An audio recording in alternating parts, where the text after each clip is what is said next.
भाईजान सुनिया तुसी मज बेचनी है? जी भाईजान बेचते हैं। ठीक है भाई ये बारे कुछ दसना क्या ਤੁਹਾਡੇ ਸਾਹਮਣੇ ਹੀ ਆ ਭਾਈ ਜੀ ਵੇਖ ਲਓ। नहीं भाई जी मैं मोबाइल लेन जाओ तो मोबाइल वाले में मोबाइल दे फीचर दस देना इवें तुसी भी दस। ਭਾਈਜਾਨ ਇਹ 2021 ਦਾ ਮਾਡਲ ਹੈ, ਬਲੈਕ ਕਲਰ ਹੈ, ਉੱਤੇ 골ਡ ਦੀ ਫਿਨਿਸ਼ਿੰਗ ਹੈ, ਸਾਹਮਣੇ ਡੂਅਲ ਕੈਮਰੇ ਨੇ, ਦੋਏ ਕੈਮਰੇ ਚੱਲਦੇ ਨੇ, ਕੋਈ ਫਾਲਟ ਨਹੀਂ ਨੇ। ਤੇ ਭਾਈ ਜੀ ਇਹ ਵੇਖ ਰਹੇ ਹੋ 1 TB ਸਟੋਰੇਜ ਹੈ, ਅਗਰ ਤੁਸੀਂ 1 ਘੰਟਾ ਇਹਨੂੰ ਚਾਰਜਿੰਗ ਤੇ ਲਾ ਦਿੰਦੇ ਹੋ ਪੂਰਾ ਦਿਨ ਤੁਹਾਡਾ ਕਢਾਏਗੀ।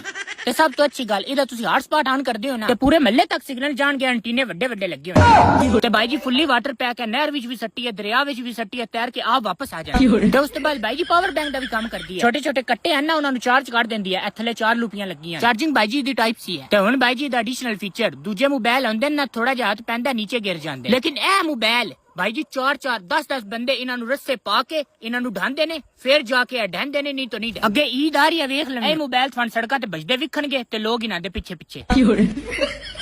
बाबा बड़ा कमाल का फीचर है, पीटीए प्रूव होंदा ले लेना।